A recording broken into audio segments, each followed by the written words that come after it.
اعوذ باللہ من الشیطان الرجیم بسم اللہ الرحمن الرحیم۔ اب جو 8 آیات ہیں 5 میں اب ثمرات ایمانی۔ پہلا ثمرہ کیا ہے؟ ما صاب من مصیبت الا باذن اللہ ومن یؤمن باللہ یہد قلبہ واللہ بکل شیء علیم۔ اگر اللہ پر ایمان حقیقت میں دل میں پیدا ہو گیا تو تمہیں معلوم ہے کہ پتہ تک جنبش نہیں کر سکتا جب تک کہ اللہ کا اذن نہ ہو۔ تم پر کوئی مصیبت کیا بغیر اللہ کے اذن کے آ گئی ہے؟ کیا بغیر اس کے علم کے آ گئی ہے؟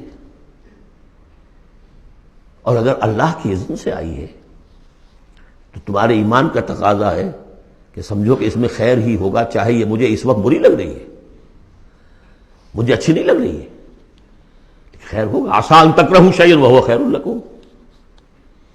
لہذا بندہ مومن کی زبان پر کیا دل میں بھی کبھی اللہ کے خلاف شکایت کا انداز پیدا نہ ہو۔ یہد قلبہ، تسلیم و رضا جو اللہ کی طرف سے آئے۔ ہم بھی تسلیم کی خو ڈالیں گے، بے نیازی تیری عادت ہی صحیح۔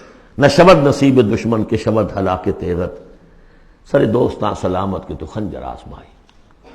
اے اللہ جو تیری طرف سے خیر، بیدک الخیر۔ یہ تسلیم و رضا ہے، مقام تسلیم۔ علامہ اقبال نے بہت پرشکو انداز میں کہا ہے کہ اقدہا کے مقام رضا کشود مرا، بروں کشید ز پیچا کے ہست و بود مرا۔ آدمی میں تکلیف کیوں آئی، اس نے کیا، اس نے کر دیا، یہ ہو گیا تھا، وہ ہو گیا تھا، یہ نہیں کرنا چاہیے تھا، میں نے یہ کام غلط کیا، لگے رہو اسی پیچ و تاب میں۔ بندہ مومن کہتا ہے جو آیا میرے رب کے حکم سے آیا۔ کوئی بھی ذریعہ بن گیا ہو وہ ٹھیک ہے، اس کے بدلہ لیں وہ ٹھیک ہے، وہ قانون کا معاملہ ہے۔ وَلَكُمْ فِي الْقِصَاصِ حَيَاةٌ يَا أُولِي الْأَلْبَابِ۔ اللہ کے خلاف شکایت نہیں۔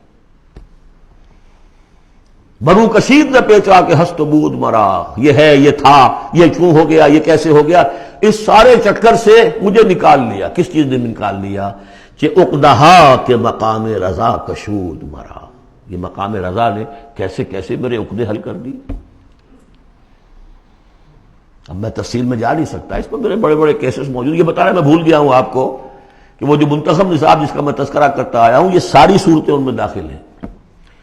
یہ اس کا چوتھا حصہ جو تھا سورہ صف، سورہ جمعہ، سورہ تغابن، سورہ منافقون، اور یہ سورہ تغابن دوسرے حصے کی صورت ہے، یہ ایمان کی حقیقت پر۔ سورہ فاتحہ، سورہ آل عمران کی آخری آیات، سورہ نور کی آیات نور، اور پھر یہ تغابن۔ تو پہلا ہے نتیجہ تسلیم و رضا۔ صدق اللہ العظیم۔